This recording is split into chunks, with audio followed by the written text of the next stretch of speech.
Coming up on This Week in Computer Hardware, Coffee Lake 6-core mobile CPUs, 2018 TV picks with Robert Heron, new Mac Pros coming in 2019, Spectre V2 updates, and arc welding with a PC power supply. All that and more coming up next on TWiCH. Netcasts you love. From people you trust. This is TWiCH. Bandwidth for TWiCH is provided by CacheFly at CACHEFLY.com.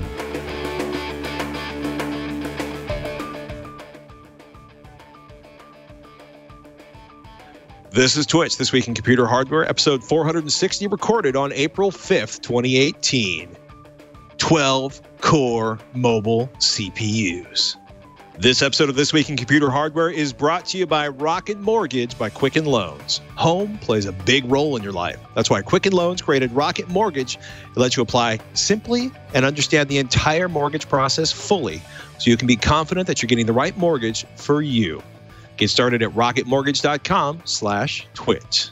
Welcome to TWiCH, This Week in Computer Hardware. It's TWiCH's weekly show that aims to bring you the most useful, most engageable, most delightful, most engageable. I'm actually already married. That could be problematic. But what isn't problematic is talking about hardware. And joining us today, as I try to salvage this terrible introduction, Mr. Robert Heron of HeronFidelity.com and, of course, AVXL.com. My partner in crime, talking home theater and audio. Mr. Heron, welcome to TWiCH. Hey, thank you, Patrick. I'm glad to be here, and it is a good day for all things home theater, in addition to, the cool tech we get to talk about right now. Oh, my goodness. Well, we should probably talk, since you're here, we're here. People like 4K TVs. 4K is the new 1080p. You can't buy a non-smart TV, but that's okay. Just ignore all of the smart stuff built into the television, unless you absolutely need it for some 4K HDR application. But I think the big exciting stuff, all the stuff we saw back at, not all of it, but almost all the stuff we saw back at CES in January is shipping. Or am I being too enthusiastic? Some of it is. It is trickling out. We could say that for sure. Some of the models we previewed at CES are actually available for purchase today from the major manufacturers, be it like Sony, Samsung, and LG, or what I would put in the top tier of the TV manufacturers. Mm-hmm. We're still kind of waiting to see what Vizio is going to do for 2018. That's another one of those brands where it's good to keep an eye on it because they combine so much good technology at affordable prices. So, but for like in the last 48 hours, I've seen LG's latest 2018 televisions, in particular, the OLED panels everyone seems to like, actually pop up on Amazon and others for actual purchase. So if you wanted one of these in your home today, you could jump on it and do it. Probably at relatively at the maximum end of pricing, so to speak, but it's available and they're trickling out. I'm still awaiting some of the flagship models from all the manufacturers to come out. I don't think anybody has actually dropped their very best for the year yet. So if you're looking for the absolute best LCD or the absolute best OLED panel out there, give it a few more weeks and we'll see. But well, we were talking about on AVXL, you were circling LG's B7, which is kind of their entry-level 2017 OLED, which is fine because in 2017, LG was offering the same processing and the same glass pretty much on all of their OLED panels. Is there a huge difference in performance between the 2017 and 2018 models? The difference will come down to video processing more than anything. As you're looking at right there, that's the new C8 panel for 2018. And effectively, you're going to have very similar color characteristics and absolute brightness compared to what the 2017 models were doing. What that particular model that you're looking at right there will offer, starting with the C series on up, will be improved video processing, significantly improved video processing. I would hearken to say that they paid attention carefully to what Sony did last year with that A1E panel, which is also based upon LG's OLED tech, but Sony ended up actually incorporating advanced video processing features into their sets last year in a mostly successful fashion that brought along features and abilities that we were kind of missing as far as what LG was doing. And so for 2018, LG has really stepped up with this, what they call their Alpha 9 processor. And it incorporates not only improve things related to either compressed video or less than ideal video sources, be it your streaming content or maybe old school DVDs being up converted and displayed in 4K, to some really interesting calibration features as well that can make these absolutely reference quality displays that are increasingly being used in professional environments. These consumer grade TVs can be configured in such a way that they act and function for all intents and purposes as a pro monitor. And I'm seeing that across the board. And that's one of the things now built into the 2018 sets, at least from the C series on up. Actually, for the B series, we'll have most of these same features too, but with a few exceptions. But that's really the big deal for what LG is doing in particular. For Samsung, on the other hand, oh, go ahead. I'm sorry. I was going to ask if does OLED or do LG's OLEDs and Sony's LG OLEDs with Sony processing, do they still have a performance advantage in terms of visual quality over Samsung's LCD panels? They will almost in all cases, you could say that, because with OLED panels being an emissive display and the ability to be able to turn individual pixels completely off with no light output, that inherently opens up a few performance advantages over pretty much LCD technology in general. Specifically, when you get off axis a little bit, even a little bit with an LCD, your contrast and your color start to tank, to put it mildly. And that's one of the benefits. So if you're looking at, say, a high dynamic range picture on your 4K TV, and you're not seated in that sweet spot, which I'll be honest with you, few people seem to be there unless you purposely set it up that way. But people tend to spread themselves out in rooms. And if you're not dead on with most LCDs, they're not going to look their absolute best. And that's one area where OLED panels, and even going back to like plasmas for the most part, they were able to provide a more consistent picture from no matter where you were in the room. And when you talk about high dynamic range in particular, especially think of like an outer space scene where it's a really dark background with maybe a really bright object in the foreground. On most LCDs, you'll have some blooming or halo artifacts around that object because the granularity of the backlight system and its ability to control light bleed and spread from that bright object just isn't as fine as you get with OLED panels that can literally shut off the pixel completely with no light transmitting through it or out. And the contrast is something to behold. However, we have seen demonstrations of what Samsung has planned for their premium flagship models. And subjectively, in a canned test environment, I will say that it was as impressive looking as it approached an OLED as close as I've seen any LCD to date, with about 3 times the light output. So given Samsung's historic color quality advantages in terms of being able to produce a bright picture with a greatly saturated color palette and a wide color palette, OLED panels, on the other hand, are going to be able to match that. I think the color saturation, but you're still kind of limited in terms of the absolute light output. But in a darkroom environment or even a dimly lit environment, it's a fantastic display to look at. It's just it's something that's always pleasing with a wide variety of different content types, and this is going to be an interesting year all around. In terms of the kind of the big winner for the most affordable, or what the Wirecutter would call the best 4K UHD HDR television for everyone, HTC certainly pretty much had everybody's pick last year, not just the Wirecutters, including ours on AVXL.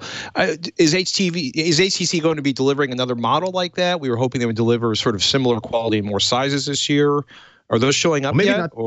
Maybe not the phone manufacturer, but TCL and that P series. As far as I'm going to hang my head in shame now. It's okay.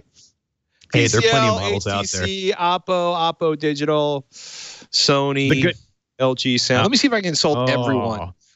No, don't. Please. Yeah, but TCL kind of snuck up on everyone by providing an LCD panel with full array local dimming, which provides improved contrast over most edge-lit systems. There is an exception I could think of off the top of my head. But anyway, they were delivering a 55-inch panel for about $600. That was the equivalent of just about any other LCD out there in terms of light output, color quality, and supporting the major HDR formats, namely HDR10 and Dolby Vision. So having all of that in one TV built upon the Roku platform just made it like a solid go-to buy at a good price point. And for this year, they're introducing their 6 series coming out, I believe, May 1st. I am really looking forward to seeing what they're going to do as far as that panel goes. When we previewed it at CES again, it was looking to be a cosmetic upgrade at first, where it looks more quality, or it looks like a higher end unit with its styling and trim and everything like that.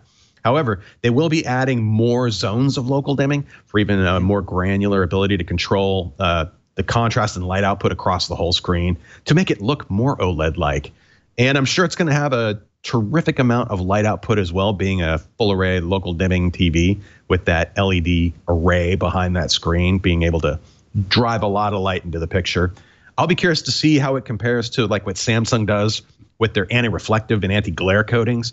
Samsung has some of the best in the world right now in terms of what they're able to put on the very surface of their TVs to minimize room light reflections and other things that can really degrade image quality regardless of what kind of picture you have. Yeah, that's their flagship for this year. And I think that is that the F9? It is. Oh, it's available now. Well, forgive Surprise! Me. Ta-da.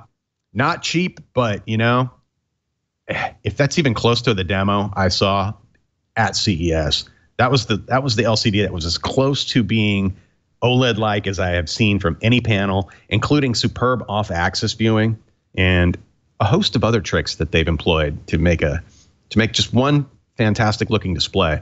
And also, in terms of ease of setup and general usability, that's something Samsung's been working very hard at as well. In terms of making the TV literally, no matter what you plug into it, it has a good database of what all these devices are and to help you configure things automatically to get the best performance out of it. Be it a variety of cable boxes down to the individual providers to all the latest game consoles and other devices. They've really gone out of their way to test as many of these as possible so that when you plug it in, the TV knows what it is and is able to configure it appropriately. That's a plus. Yes. Oh my goodness! I wanted to pick your brains about something else. We were chatting earlier. You function as the sysadmin for an organization that, amongst other things, has about 3,000 1080p video cameras arrayed in a pretty sophisticated network. And you told me you put a new camera in, and we joke about the Internet of Things and the attacks. But what happened within the first sort of 5 or 10 minutes when you plugged that latest camera into the system?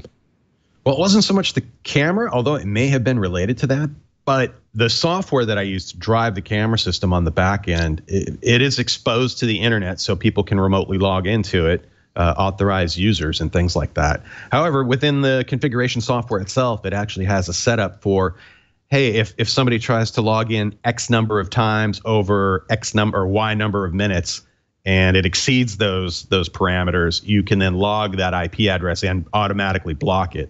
And I guarantee you, anything that's touching the internet at some point is being scanned and probed to see if it's all set up by default or not. And in this case, right, I had a nice little, I think it was just a system message built into the system. It basically informed me of the IP address of someone who was just blocked. I went ahead and did the geolocation, I guess, of that IP address. That, of course, can be spoofed, but it did point to somebody in the Russian, in the middle of nowhere, Russia, basically, who was probing our camera system just to see if they could get in or not. And I was thankful, at least, that they tried a bunch of passwords really fast and then got blocked. So that's good. For any device that you're connecting to the internet, especially things that incorporate video and audio recording or personal data touching the web in some way, you want to make sure you've gone through and not only changed all the default passwords, but take a look at some of those options related to login attempts and other security measures and configure appropriately. And if you can, even isolate it further. For the camera systems I deal with, I won't use wireless anything. So it's all hardwired to a dedicated, separated network. And then in this case, we did have to allow some remote access for people to, look at the video streams on their phones and things like that. But you lock it down as much as possible. And that to me was kind of interesting. And it's good to see that the software apparently works. It's not foolproof, but at least it's better than leaving the, admin 1234, those kind of default logins that everyone knows. And people are actively looking for devices like that to take over. And in the worst case scenarios, install custom firmware into these devices to turn them into, the greatest botnet ever or whatever. Right. There's so many of those cases and scenarios out there right now that are happening today that it's definitely something to keep your eye on, so to speak. Be a good citizen of the interwebs. Lock down your gear, people. Crazy news this week. Apple leaving Intel. Well, good luck with that. By 2020. That's the goal. According to Bloomberg, Apple plans to abandon Intel chips as early as 2020, bringing Apple's own A-series processors to Mac hardware. I think it's kind of fascinating, the idea that Apple is actually thinking about trying to pull their own processor lineup into the OS X world. I think for mobile devices, it's like a why not? Yeah. Is anyone using an Intel chip as the primary CPU in any mobile device? Not that I'm aware of. Well, depends on whether or not you consider a laptop a mobile device. No, that's mobile devices, like the things you hold in your hand, the most popular on the planet. So when it comes to that, and if you're already doing, say, ARM designs and licensing their technology, the question would be then, are you still paying ARM for licensing their technology and building chips based upon their tech? Or are you going with something even more open or less restrictive? But I think at this point, I don't know. I mean, Apple has bought entire companies to gain technology to improve ARM performance for their own proprietary Apple processors. And one of the things it's the idea is that iPad and Mac apps are eventually going to merge into sort of one giant software platform. There's that technology called RISC. There is that one technology called RISC or RISC, and then there's RISC-V. And that apparently is an open instruction set, and you could actually build something that doesn't require at least licensing technology from ARM, so to speak. But I'd be curious to see if Apple's considering that or just stick with what you know and get it right. I think Apple's assuming they're going to get so much performance out of the ARM platform in a couple more years that they can replace them on the low end. I'm also laughing because, RISC versus CISC was the big, part of the big Windows versus Mac argument system 20 years ago. But I was like, does anyone have like an open platform like that to build these custom chips if you wanted to? And I was surprised to realize that if you do a Google search for something called RISC-V or just RISC-V or RISC-V, I'm not sure what the V part stands for, but you'll go down a rabbit hole pretty quick of a quote unquote open architecture for the instructions and everything you would need to build a chip without it being beholden to anyone, so to speak. And considering it was designed by our good friends over in Berkeley, the University of California at Berkeley, just something gives it a little local flavor that I appreciated too. So I now look at riscv.org, and I've discovered that RISC-V is pronounced RISC-V, the free and open ISA, enabling a new era of processor innovation through open standard collaboration. Founded in 2015, RISC-V, the RISC-V Foundation comprises more than 100 members, including the first open collaborative community of software and hardware innovators, powering innovation at the edge forward. Born in academia and research, and it's basically they're trying to say they're laying down the platform for, quote, the next 50 years of computing design and innovation. I'll be very curious to see where it goes. And it's also kind of wild. I'll be honest, though, but when it comes to notebooks and things like that, sure, I am completely satisfied with what I get out of my Intel-based hardware on a mobile platform like that. And, that to me is, I think, not necessarily a tougher thing to challenge Intel on, but it's more in their wheelhouse in terms of what they do really, really well in terms of creating a unified, be it a system on a chip for your wireless and networking, in the same notebook with their CPU and their motherboard designs. And I mean, they make some fantastic hardware on that level, but when it gets into the handheld devices, that's where That's where I think Apple could really innovate and come up with their own hardware for that. Well, they certainly have already come up with that, right? There's custom processors going into, the iPhones that, you know what I mean, that are they have done a pretty good job of creating custom silicon and then modifying the silicon to improve parts of the operating system or the functioning of the cameras, especially. I think what they're thinking here is that they're going to, I think they're going to smush together OS 10 and iOS, or at least the application, so they'll move back and forth. And then I think they want to be able to have the same level of customization in the processors. In what the stuff they can't do with Intel, but they can do with their own processors. I think they want to bring that to more models in the lineup. I'll be curious to see if that ends up being true, because one of the other things that came out this week is that there are not going to be any new iMac Pros until 2019. But apparently, a TechCrunch writer sat down with Apple about a year ago and found out that Apple's actually going to talk to users and study workflow before designing the next generation of professional Macintoshes. Because oddly enough, they did something that was incredibly aesthetically appealing, but made life incredibly difficult for a lot of professionals that were on OS 10 using Mac Pros. So it's an interesting article up in TechCrunch. Apple's 2019 Mac Pro will be shaped by workflows, which I think is a really awesome way of Apple saying, we're going to talk to the people who actually buy our products. And we're going to look at how people use our products before we decide to create a giant tube that you will connect 29 different cables to replace the large silver box that used to be sitting under your desk. Seriously, but know your customer. Yeah. It sounds crazy, but it's legit. The other thing I thought was interesting coming out of Apple Land, another Bloomberg article, was that Apple's apparently working on touchless control and a curved iPhone screen. It wouldn't be the first curved iPhone screen we saw. Of course, LG did a curved Android phone several years ago. I would be very curious to see how that gets implemented, because apparently they're going to sort of curve it more, and or maybe put sort of a Bezier French curve on there, which is something we haven't seen before. But I'd be very curious to see how that works out. And also, apparently, the OLED screen from the iPhone 10 is going to be showing up in additional models. Ask us more in June when Apple does their big reveal of the next generation models.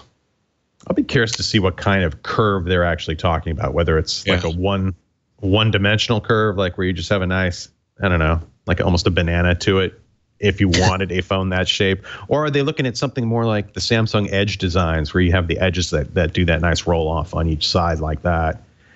I guess we'll see. But it seems unlikely that they're going with anyone else besides Samsung for the time being for their displays, despite all of the news items that have dropped throughout the last few months related to Apple exploring other display technologies, be it micro LED or others. That's probably the only thing that's really going to try to challenge what OLED's doing as far as a handheld display goes. And it's my absolute favorite handheld display. I dread the day I have to go back to an LCD-based cell phone, but I guess time will tell. According to Bloomberg, quote, Apple is also developing iPhone displays that curve inward gradually from top to bottom. Yeah. Different from the latest Samsung. Yeah, instead of the Samsung smartphone screens, which curve down at the edges. So trying to recreate, I guess, a classic look, and then it becomes more about usability. You can't curve it too much, otherwise it becomes a little unwieldy in terms of using your thumbs and fingers on the touchscreen display itself. But if it requires not touching it at all, where you can just do gestures in front of your phone, I personally have no desire for that whatsoever, unless it works damn well, or it's practically mind reading me at that point. But we'll see. I love your sense of adventure. A little practical. I just want it to work really, really well. That would be good. You know what else should work really, really, really, really well? Applying for a mortgage, which generally is a painful, atrocious, awful experience, which is why, well, let me point out, this episode, This Week in Computer Hardware, brought to you by Rocket Mortgage by Quicken Loans. Mortgage experience, it just wasn't keeping up with the times. Dated. It's about the bank, not about you. It was about the client was kind of lost in the shuffle. The technology was an afterthought, if it even felt like it was there at all, which is why Quicken created Rocket Mortgage. Gives you the confidence you need when it comes to buying a home or refinancing your existing home loan. It's really simple. The idea is that they want you to fully understand all the details and be confident you're getting the right mortgage for you, which if you've ever dealt with a mortgage broker, might not be your experience. And I like the idea that they want you to know what's going on and know what you're getting into, which is exactly the opposite of the experience a lot of people have had. It's convenient. Rocket Mortgage trusted partners allow you to share your financial information at the touch of a button. And it's powerful. It doesn't matter if it's your first home or your 10th home. Rocket Mortgage can run thousands of calculations in seconds. You make a tweak, it does the math. You know what kind of situation you get yourself into. It's really cool. Based on your income, your assets, your credit, Rocket Mortgage can analyze all the home loan options for which you qualify and find the one that's just right for you. Get the right loan, people. Rocket Mortgage by Quicken Loans. Apply simply, understand fully, mortgage confidently. To get started, go to rocketmortgage.com/twit. That's rocketmortgage.com/twit. Equal housing lender, licensed in all 50 states, NMLS consumeraccess.org number 3030. And we thank Rocket Mortgage by Quicken Loans for their support. Oh my goodness. New processors from Intel. And Intel has unveiled more. They've slowly are trickling out 8th generation processors, and the big one, of course, that just came out this week, Coffee Lake H, 6-core mobile CPUs. These are high-performance mobile processors. Optane memory caching has been brought to mobile for the first time. The processors in these are pretty awesome. The top-of-the-line processor, 6-core, 12 threads, and what they're calling Intel Velocity Boost, which is kind of a super single-core turbo boost that'll run it up to 4.8 gigahertz max, up from like 4.6. That's the Core i9-8950HK. These are pretty manageable, 45-watt parts. And that Core i9-8950HK is actually unlocked, which is kind of crazy. They'll all pretty much handle 2 channels of DDR4 2666, although they have a couple of options that also do ECC RAM, if you're essentially Xeon processors.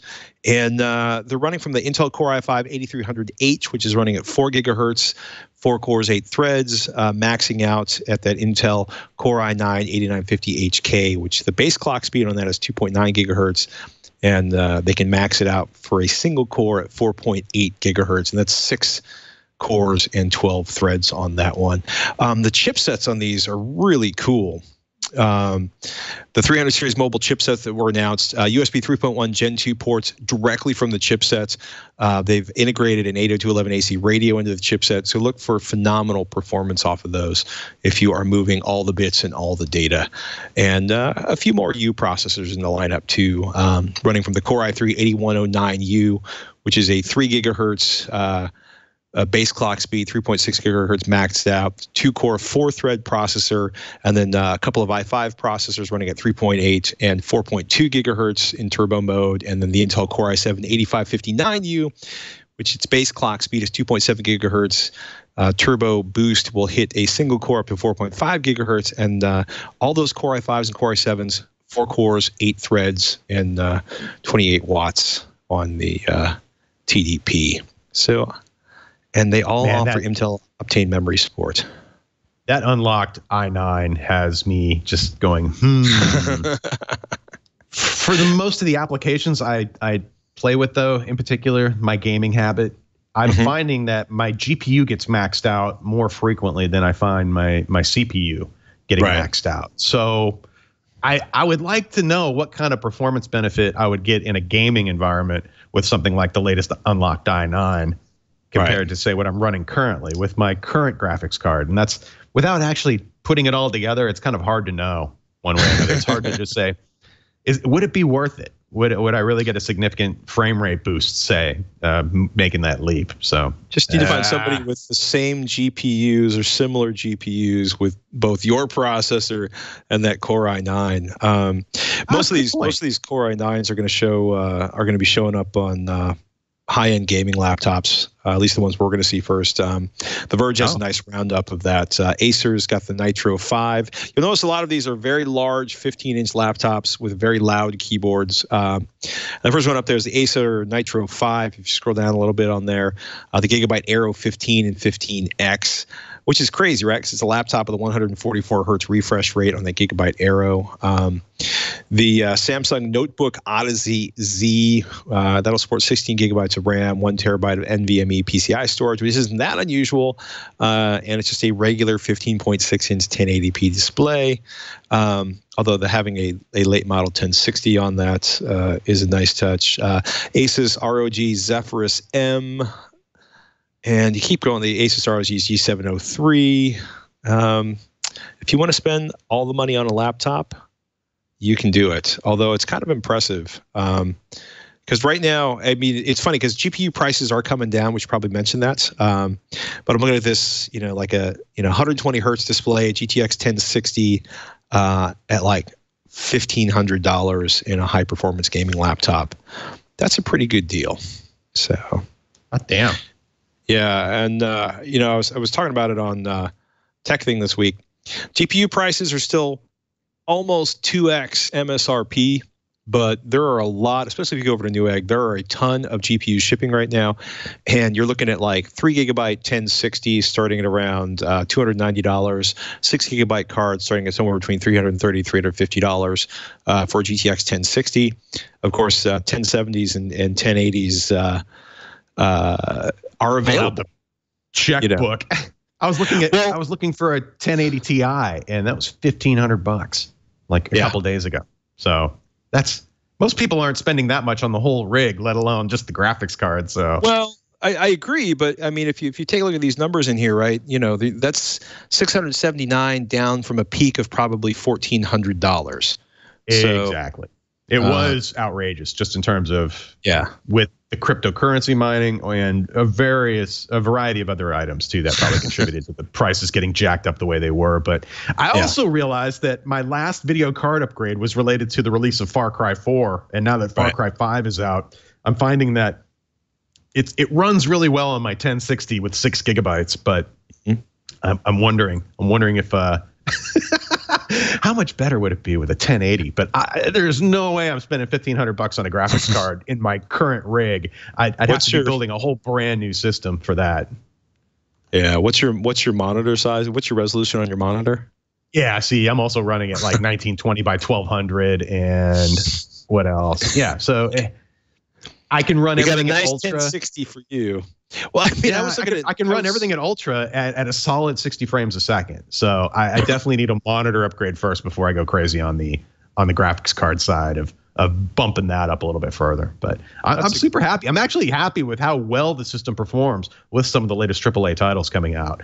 As far as PC gaming goes, I'm getting plenty of frame rate in terms of having that visual quality where I want it, which is generally, I hate turning things down. I'd rather leave all the pretty features on, but if I can't maintain a smooth flow of frame rate through, especially first-person shooter games and other games that just but they feel and play so much better when the frame rate's solid and stable.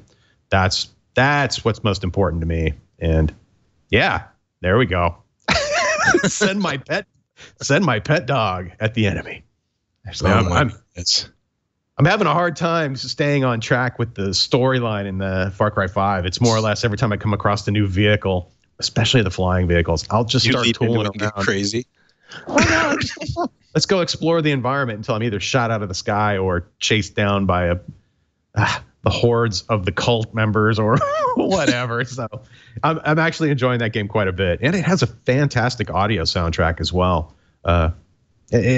That still continues to impress me. Like if somebody told me 5 or 10 years ago how the video game industry would be on par or exceeding what Hollywood does in terms of money generated and how much you can get in the first 3 days of a title being released compared to, say, box office receipts and things like that.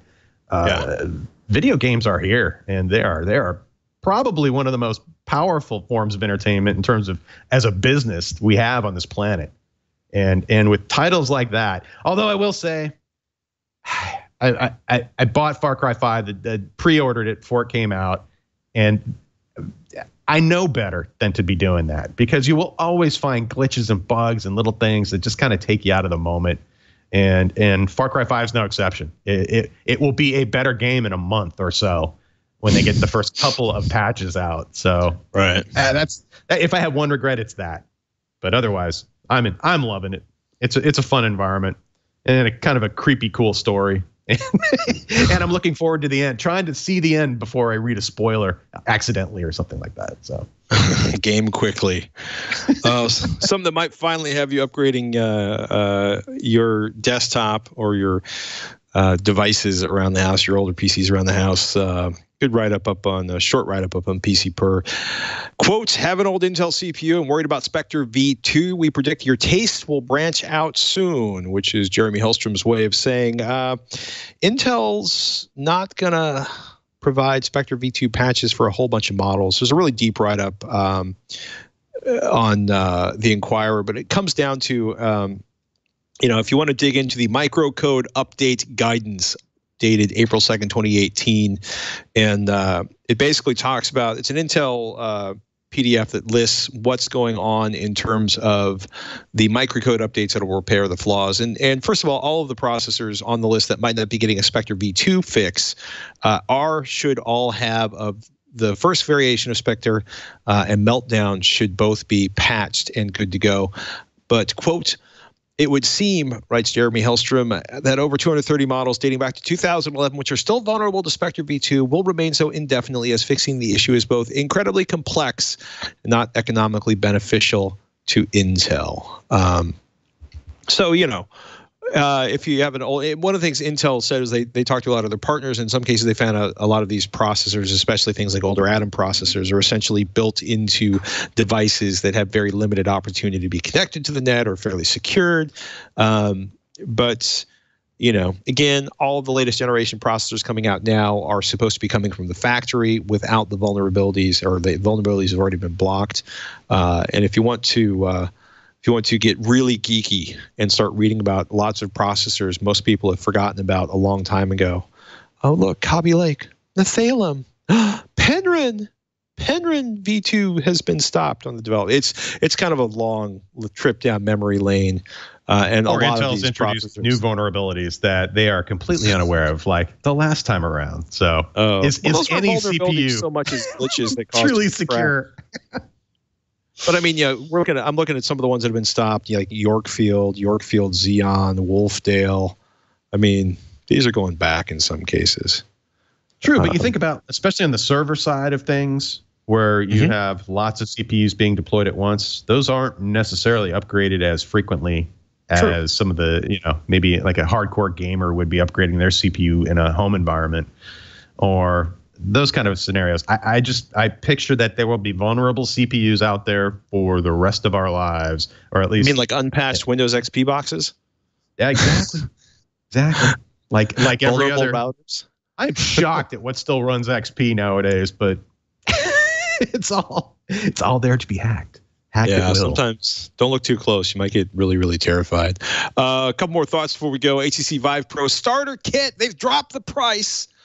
So everybody's excited about the HTC Vive Pro. Shannon got eyeballs on, or head inside of the HTC Vive Pro. Was really excited for the upgraded resolution on the monitors inside of that, and of course it fits the head. It fits much better. But what was painful about that was it was $800 without any accessories. So you essentially had to own an existing Vive, then port your accessories over.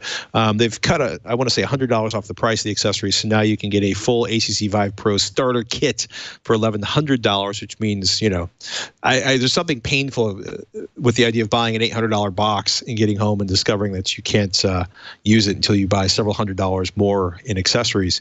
But again, the HTC Vive at a discount right now. And Ars Technica did a nice write-up taking a look at HTC Vive Pro performance on 1070 and 1060 GTX cards, and or I should say GTX 1060 and 1070s, and found that it ran okay. Performance on a 1060 was good, acceptable, not emotionally traumatizing. So It's good to know. Good to know. So several weeks ago, Alan and I saw a Kickstarter for Nude CNC's frameless water block, and we couldn't decide if it was it's the Encore V1, and we couldn't decide if it was. We thought, this is a joke. Is this for real? And I got a very lovely tweet. It was basically, dude, it's real, and it's beautiful. I got to say, it is a naked die cooling water block designed by Nude CNC. And they've got 25 days to go, 45 backers, $5,836 pledged towards a $14,000 and $80 goal. And it is a pretty amazing, pretty nice piece of machining on there. And, the idea is that if you've popped the heat spreader off, you can cool the die, and it gets held down. That's hardcore, man. Yeah. Yeah, it's pretty. This is for a system that's delidded the CPU. That's my understanding. God damn. Yeah, that's getting serious about your cooling at that point. That's I'm impressed. I am impressed too. But hey, I like that. Like a happy camper right there. Let's see. Pledge 69. So for some reason, I'm in the British side, of course, because about 96, 69 head pledge. Let's see. Pledge $49 US, and you get a delidding tool with the Encore V1 and V1D digital package. For $97, you will get the Encore V1 early bird version with instructions available by scanning QR code. And I've just managed to open up every single web page on my system simultaneously. $111 gets you the Encore V1 Kickstarter special, which includes a photo book, and it goes on and on and on. So estimated delivery on these are pretty much August 2018, unless you just buy the 25-pound or $35 photo book with exclusive project updates that will deliver in June 2018. So very cool. Yeah. Well, I'm literally and figuratively. Literally and figuratively. Yeah, it's about $97 to get an actual Encore. I was unaware that extreme water cooling setups would actually go ahead and delid a CPU at this point. I didn't know anybody was doing that. Apparently they are. Well, maybe I'm reading it wrong. No, I don't think you are. Yeah, Encore V1 includes a delidder to delid the CPU. That's taking it to the next level. I think it's awesome. Cooling needs. What the hell? Why not? I'm probably not going to bring one home because children and stuff, but it's pretty. So, just so you know, Encore V1 naked die cooling water block, good to go. Very nice, man. He still terrifies me, and I swear this is not. I can't decide. You know what? I meant to ask Ryan, but. I meant to ask Ryan if this was an April Fool's joke or not, but there's so much detail on this. It's either the best April Fool's joke ever, or it's not actually a. Well, I am ashamed to admit that I spent quite a bit of time looking at what I didn't realize it until about 3/4 of the way through an article that I was entranced with about some next gen NVIDIA GPU. Right. And then I realized you get about 3/4. The article was written really well, and it would look legit until you get about 3/4 of the way through, and they started making some statements and things that were just like, wait a minute, what day is it today? And I'm like, damn it. I was laughing. It was suddenly like, this new GPU has 10 times the amount of compute units and blah, blah, blah, blah. Anyway, I got sucked in by at least one article over that great holiday.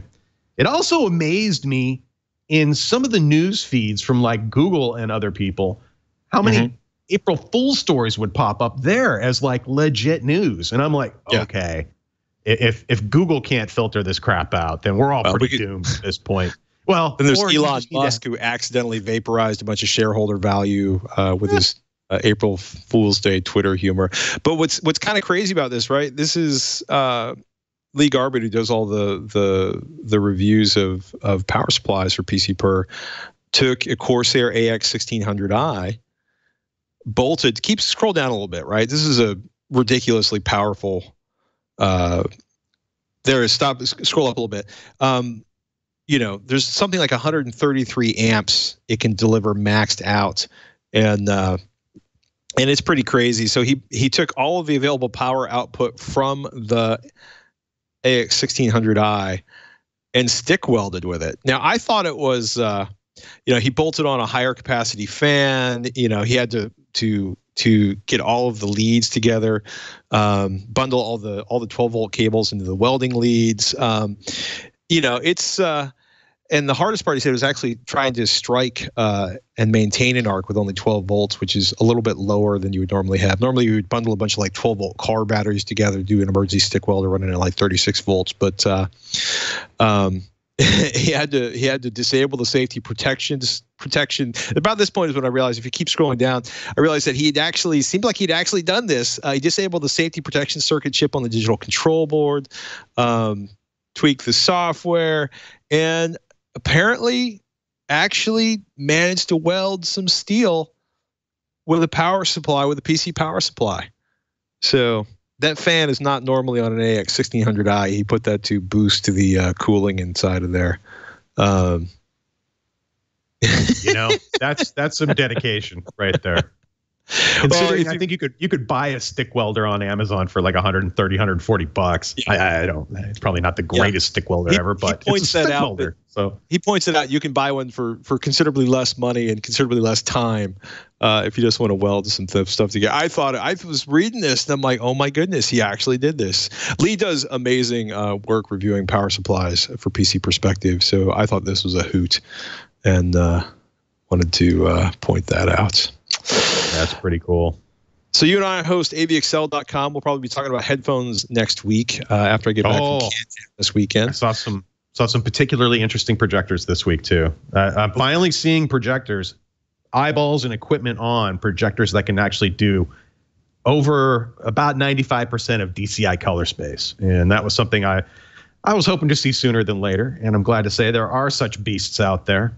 And it's that combo of that wide color palette plus 4K resolution that gets to be expensive very quickly, and we'll get into that in a little bit. I also saw JVC of all people has a new value projector. We should probably mention as well. Really? There's just a lot of cool little projector stuff happening right now. Define value. $2,500, but it's a true 4K and it's DLP instead of their DILA, their liquid crystalline silicon technology. So that was just. Will that support HDR? Yes, except as far as all the specs I can find on it, it has Rec 709 color, but it should be able to support high dynamic range It definitely will accept it as an input, and then it depending on how it's set up, it will then display it appropriately. You're so limited with the brightness output or the light output of a DLP projector or projectors in general. And the one thing that JVC had going for it, and still does, is the fact that they have some of the best contrast ratios of any projector manufacturer out there. In terms of black level is some of the darkest you will see. I can't think of another projector brand off the top of my head in consumer space that offers the just that solid contrast performance. And that's most of the way getting you there in terms of appreciating a high dynamic range viewing experience. So if they could just simply marry that up with some exquisite DCI and beyond color, it's going to be pretty fantastic. So we'll dig into that a little bit. But I also had a chance to that I think lists for $2,500. I had some hands-on time with a brand new projector of theirs. It's about twice as much that did true DCI color, and their E-Shift 4K technology, their latest generation of that. Overall, a very, very impressive beast of a projector. And nice. It also had some really interesting features for people interested in widescreen projection, like 22:9 or your cinema 235:1 or 240:1 screen sizes without resorting to masking systems. This actually had it integrated in, and that I didn't know that was happening already. But the projector itself could actually do some masking internally to help. I like that. Mitigate the issues. I thought that was pretty cool. Combine that with some memory presets and things like that for the lens setup, and you could quickly switch between different types of content, be it your 16:9 video and your 235:1 or beyond video. So there's a lot of goodness going there. That's somebody awesome. else also asked too if Samsung's still doing curved screens. Yes, they are. If at least, but not for the 9 series, but going to like the 8, 7, and probably 6. Maybe not the 6, but keep an eye out if it has a F or a C after the number 9. And that will tell you if it's going to be a flat or a curved screen. That's a quickie right there. They're offering them either way. So nice. LG is sticking to all flat screens. And I don't know if any of the other big manufacturers in North America are doing curved screens. I don't think so. But I could be wrong. Yeah. We'll find out. A lot of 2018 left. Something else coming up on AVXL. If you're into subwoofers, we're going to have Brent Butterworth up in the next week or two, or not up, on. We're going to Skype him into a conversation to tap into his extraordinary knowledge of subwoofers. And again, I'll be down at Can Jam this weekend doing a hangout on Saturday night in downtown Los Angeles if you want to come hang out. And if you can, and you're in Southern California, you should drive up to LA and come listen to all the amazing headphones. If you're curious. AVXL this week, AVXL tech thing this week. We had a long conversation about Cloudflare 1.1.1.DNS, their security and privacy efforts that they're working on, what they're doing now, and whether or not it'll actually speed up your performance. We talked about VPN, what you need to look for, because we constantly get asked which VPN. Should I buy this VPN? There's a deal on this VPN. And a really fun conversation about used mining GPUs and if it was okay to buy them. And boy, that turned into a revealing conversation, and me getting incredibly deep in an IEEE article about transistors wearing out, which is something you're probably not going to run into because almost everything else on the board that the transistors are attached to will probably explode first. But that doesn't mean you should be buying used GPUs, and it was good. Oh, and one more triple driver over-ear headphones. Got a review of those in there, and I'm going to stop talking about tech thing because we are right here on Twitch this week in computer hardware. Twitch weekly show that brings you all the hardware news. You can find all of our older episodes and information on how to subscribe at twit.tv/Twitch. And Ryan Strout, I believe, will be back. He is at a special meeting in New York City right now that I cannot disclose, but hint, it's about a big, bad desktop processor that's coming in the near future.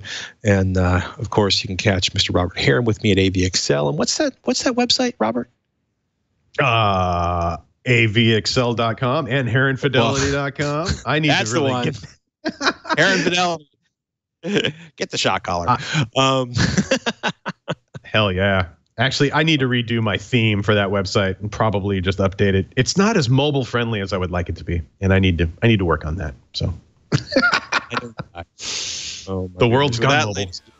Oh yes, and constantly. Ladies and gentlemen, thank you for listening to this episode of This Week in Computer Hardware. I'm Patrick Norton. Hey, I am Robert Heron. See you next week on Twitch.